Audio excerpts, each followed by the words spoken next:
They handed every kid a bright, shiny gift bag, every cousin except my son.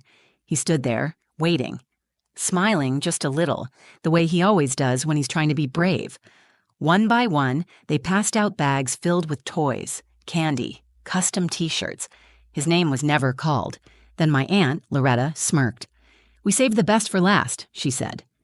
She pulled out a small wrapped box and handed it to Jalen. He looked up at me first, like he always does when he's unsure. I nodded, because what else could I do? He opened it carefully, curious. Inside was a collar, a dog collar, black nylon, cheap, with a silver tag that read, "Property of Maya." The laughter started slow, then spread like wildfire across the patio. Some of the older kids clapped. A few of the adults chuckled under their breath. My cousin Tori leaned over to him and said, "Maybe your mom can train you better now." I didn't say anything. I couldn't. I was frozen. My fingers tightened around my glass so hard I thought it would crack. Jalen's hands started to shake. He didn't cry. He just stood there, his head low, collar still in his lap. And then, right when I thought I'd reached the limit of my silence, the front door slammed open. Everyone turned, and that's when he walked in. The last person they expected. The one they had written off years ago. The one who changed everything. The invitation came the same way it always did, by group text with Loretta's name at the top and 25 people tagged beneath. She called it the Reynolds Family Bash, capital letters, confetti emojis, and an overused flyer graphic with dancing silhouettes that made it feel more like a nightclub event than a family reunion. I wasn't planning to go this year, not because I didn't have the time, not because I didn't want to see a few familiar faces, but because every time I show up at one of these reunions, I leave feeling smaller, like I've spent the day shrinking into the corners of conversations, watching the cousins trade inside jokes I was never part of, smiling when someone made a joke about me raising a boy on my own, laughing it off when they brought up my artsy little son and said things like, maybe he just needs to toughen up. But Jalen wanted to go. He always does. He doesn't remember the underhanded comments or the way Loretta looks at us like we're some kind of side project. All he remembers are the horses, the barbecue, and the one summer when Uncle Leon taught him how to ride a bike on that cracked concrete driveway. So I packed his favorite hoodie, the blue one with the fraying sleeves, and we made the drive to Birmingham. Loretta's house is the same as always, big, loud, and busy. She lives on 3 acres just outside the city. Wraparound porch, columns out front, American flag waving like it's a political ad. There's always music blasting from the speakers she had installed under the eaves, and the smell of overcooked ribs hanging in the air like it's part of the weather. Loretta greeted us with a wide smile, arms outstretched, perfume so thick it made my eyes water. "Well, look who finally made it," she said, loud enough for everyone to hear. "Thought y'all got lost again." That was her way of saying, "You're always late," even though we were right on time. Jalen smiled up at her and said hi, clutching his sketch pad under his arm. He always brings it with him, like a security blanket.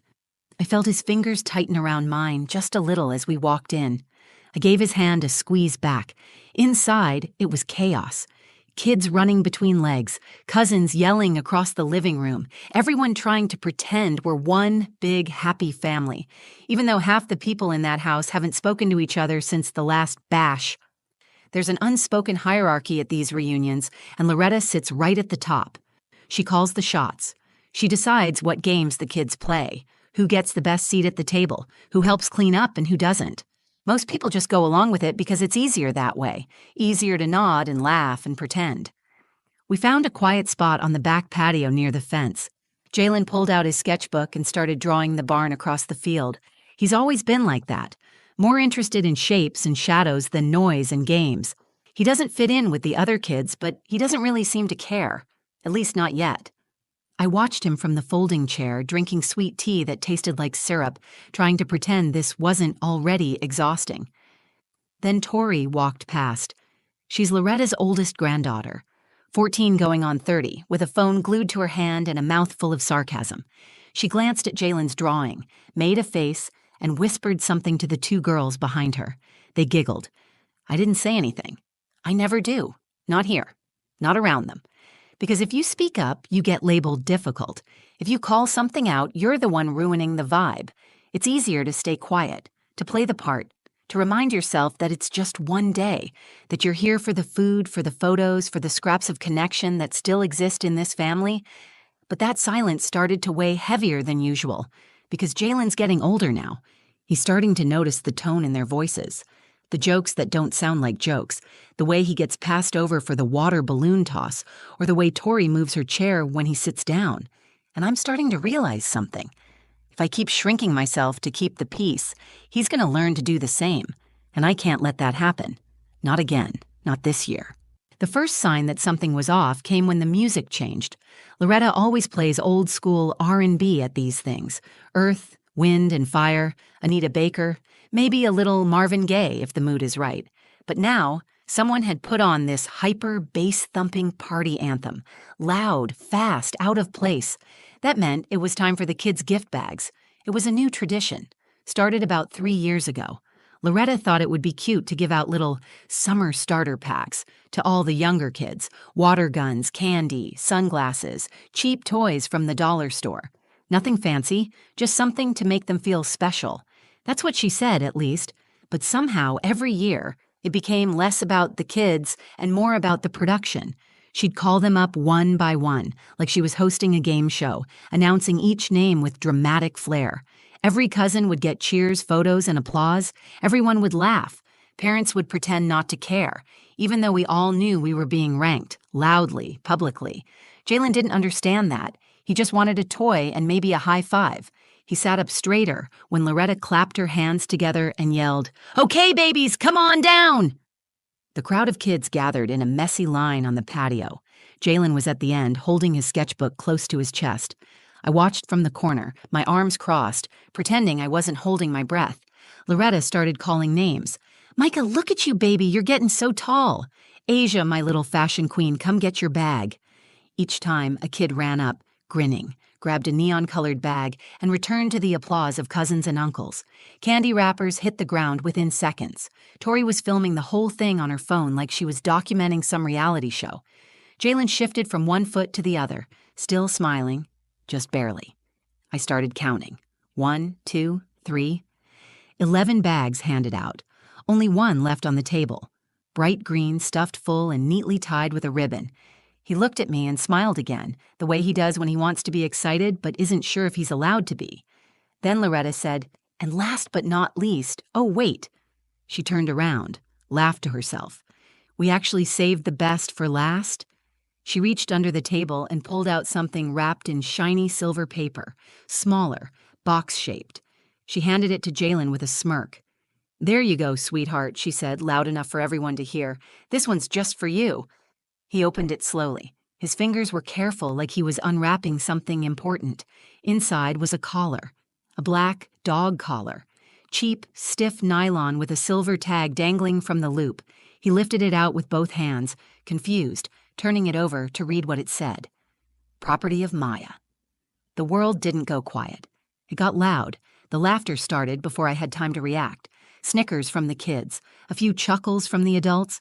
One of the uncles barked like a dog, twice. Even Tori, recording from her phone, gasped and then burst into hysterics. Someone said, "Maybe now he'll listen better, huh?" And Loretta chimed in again. "Just a little reminder, Mama, you've got yourself a good boy. You just need a firmer grip." Jalen didn't move. He just stood there with the collar in his hands, his face blank. I wanted to scream, but I didn't, not at first. I sat frozen in my chair, my mind scrambling to make sense of it. My throat clenched, my fingers curled into fists. I looked at Jalen, and he wasn't crying, but his shoulders had dropped, his chin tilted down, and I knew that look. I've worn it myself. That's the look of someone who doesn't understand why they're the punchline. It's the moment you realize the people who are supposed to protect you think it's funny to watch you break. I stood up. That got their attention. A few people looked over, curious. I walked toward Jalen. I could feel every heartbeat in my chest like it was trying to tear through my ribs. My face burned. My hands shook.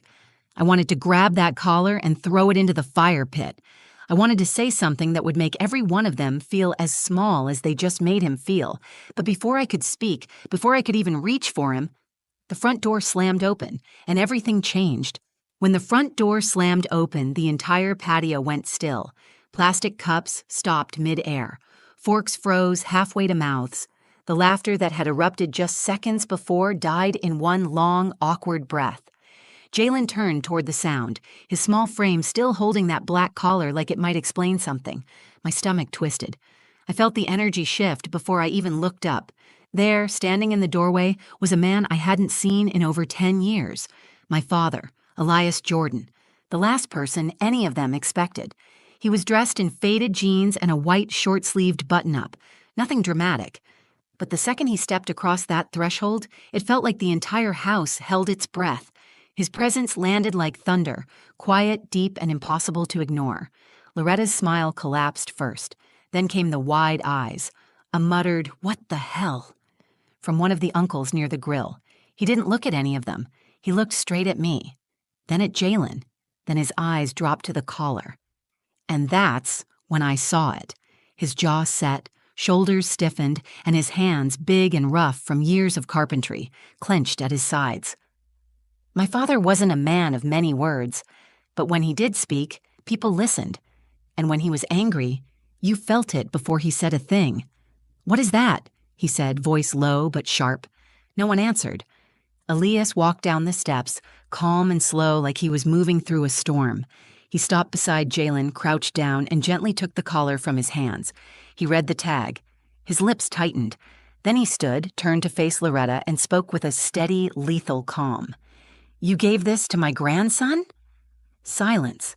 Loretta blinked, tried to recover her footing. "Now hold on, Eli, it was just a little joke." "Don't." He didn't raise his voice. He didn't need to. "Don't you stand there and tell me it was a joke when the boy is standing here looking like he's the one who did something wrong." No one spoke. The cousins who'd laughed shifted uncomfortably in their seats. Some of them had the decency to look away. Elias turned to Jalen and put a hand on his shoulder. "You didn't deserve that," he said. "None of this is your fault." Jalen nodded, just barely. His face was tight, eyes glassy but not crying. Then Elias reached into his bag. He pulled out a small wooden box and handed it to him. "This is what I brought for you," he said. "I didn't wrap it. I figured it didn't need to be dressed up." Jalen opened the lid. Inside was a leather-bound sketchbook with his name embossed on the front. Beneath it, a full set of charcoal pencils, blending stumps, and erasers in a lined velvet tray. Real artists' tools, not toys.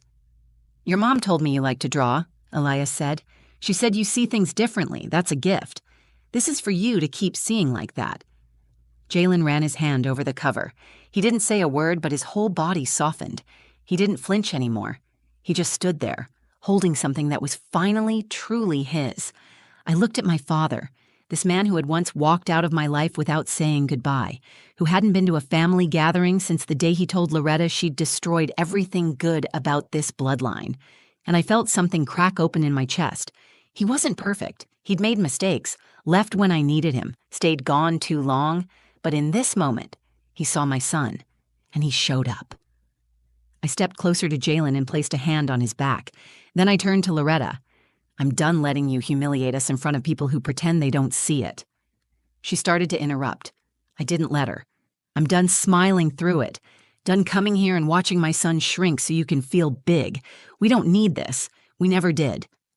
For the first time ever, I watched Loretta take a step back. I didn't wait for permission. I picked up the collar, dropped it on the table, and took Jalen's hand. We walked toward the car, Elias trailing behind us. No one stopped us, because deep down, they all knew. The joke wasn't funny anymore. I expected someone to stop us. I expected a snide comment, a dismissive laugh, maybe Loretta calling out behind us with one of her fake sweet apologies, wrapped in sarcasm and pride. But no one said a word. We were halfway to the driveway when Jalen tugged gently on my hand. I looked down at him. He wasn't crying. He wasn't shaking anymore either. He was just quiet, still holding the sketchbook like it was a lifeline. He glanced back toward the patio. "Mom," he said, "are we really leaving?" His voice was soft, almost unsure, like he wanted to believe it but couldn't quite trust that it was real. "Yes, baby," I said. "We're leaving." He nodded, then looked down at the sketchbook again. That's when Elias stepped beside me and gently cleared his throat. "I parked out front," he said. Wasn't sure I'd be staying long. I raised an eyebrow. You came here to stir the pot? He gave a low grunt of a laugh. I came because you texted me last week, and something about the way you asked. I don't know, I figured maybe it was time. He looked at Jalen and then back at me. I knew Loretta would be Loretta, but I wasn't expecting that. That collar? That's beyond cruel. He didn't have to say it out loud, but I could feel the guilt behind his words. Clung to him like the heat. Maybe it had taken something that ugly, that public, to wake him up. Or maybe he just needed to see it for himself, that I'd been raising a good boy in a family that treated us like a running joke. We reached the edge of the gravel driveway, and I turned back one last time. The patio was quieter now. Loretta had gone inside. Some of the cousins were pretending to be busy with food. A few watched us with faces I couldn't quite read. No one came after us, and then, from the side of the house, I saw someone step out. It was Tori. She wasn't laughing anymore. She walked toward us slowly, her phone gone, her hands empty. Her face wasn't smug or superior. It was confused, embarrassed, maybe even a little scared. She stopped a few feet away and looked at Jalen. I didn't know they were going to do that, she said, the collar. I thought it was just going to be like, I don't know, a joke. Jalen didn't say anything. He just looked at her, expressionless.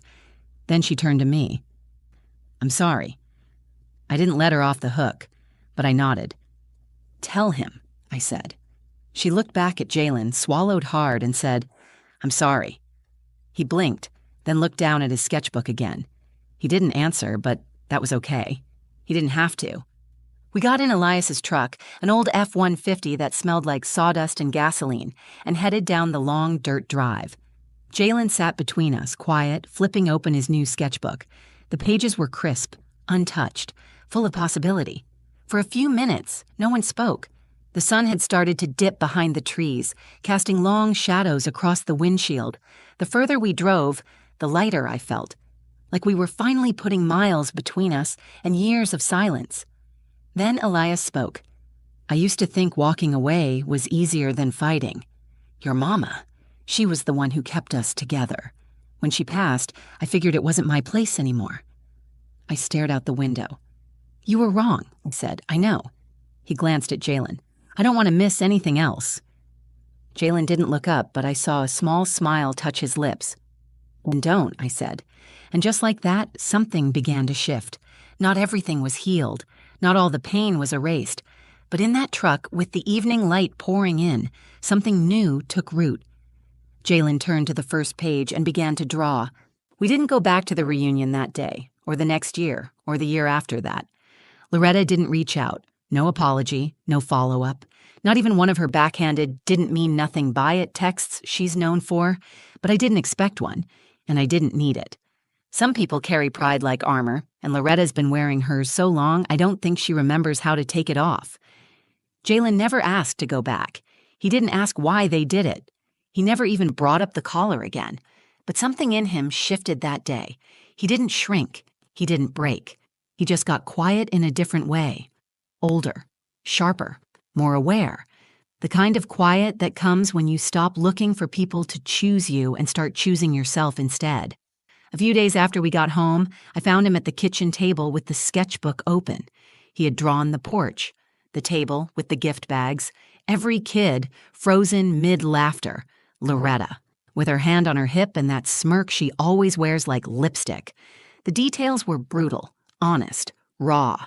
But in the corner of the page, he had drawn himself, not as the boy holding the collar, not standing small at the edge. He drew himself walking away, and beside him, two figures, me and my father. I didn't say anything at first. I just sat down beside him and looked at it, the lump in my throat rising like a wave I couldn't hold back. He finally spoke. I drew it the way it should have felt, he said. And in that moment, I knew he understood something it had taken me 3 decades to learn. Family isn't blood. Family is who stands up for you when the laughter turns cruel. It's who steps forward when others step back. It's who teaches you that you don't have to earn dignity. It's already yours.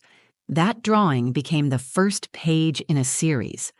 Jalen started a collection called What I Saw, scenes from memory recreated through his lens. Some were painful, some were beautiful, but all of them were real and honest and powerful. We framed that first one. It hangs in our living room now, above the fireplace where our Christmas stockings go, beside pictures of birthdays, hikes, and simple days when we're just us. Jalen doesn't ask about the cousins anymore. He doesn't miss the gift bags or the porch or the parties. But he remembers Elias, the man who showed up when no one else did. Elias kept his word. He came around more after that day, slowly at first, Sunday visits, calls on school nights, awkward birthday cards. He apologized to me, properly in quiet moments that mattered. Not with grand speeches, but with presence, with consistency. The day he sat beside Jalen at his first student art show, beaming with pride, I realized just how much one moment can reroute a lifetime. As for me, I changed too. I stopped playing small to keep the peace. I stopped letting silence swallow me every time someone crossed a line. That day on the patio, I didn't just walk away from Loretta's party. I walked away from a version of myself that I didn't need to carry anymore, the version that kept my head down. That smiled through disrespect. That told my son to be patient when what he needed was protection. Now, when Jalen looks at me, he doesn't just see his mother. He sees someone who showed up for him when it counted, and I see a boy who knows his worth. That's the kind of legacy I want to leave. Not just survival, but pride. Not just endurance, but self-respect. So no, we don't go to the family reunions anymore. But every summer, we host something different. Just a few people, close friends, my dad, a couple neighbors, Jalen's favorite teacher, people who show up, people who listen, people who don't need a shared last name to feel like family. There are no callers, no jokes at anyone's expense, no hierarchy to impress, just laughter that feels good, just love that doesn't hurt. And every year, when it's over, I look at Jalen and remember the moment he stood there holding that sketchbook, the moment he saw cruelty and chose creation instead, the moment I realized we weren't the ones who should have been ashamed. They were, and we're better for walking away. If this story made you feel something, if it reminded you of a moment when someone crossed a line, or when you found the strength to walk away, I'd love to hear about it. Drop a comment below. Tell me what your turning point was, or tell me the lesson that stuck with you. You never know who might need to hear your story today. And if you know someone who's been made to feel small in the name of family or jokes, share this video with them. Remind them they're not alone. Make sure to hit the like button if this story meant something to you. It helps more than you think. And if you want to hear more real stories about resilience, identity, and the moments that change us, subscribe. We're building something honest here. Thanks for being here, truly. See you in the next one.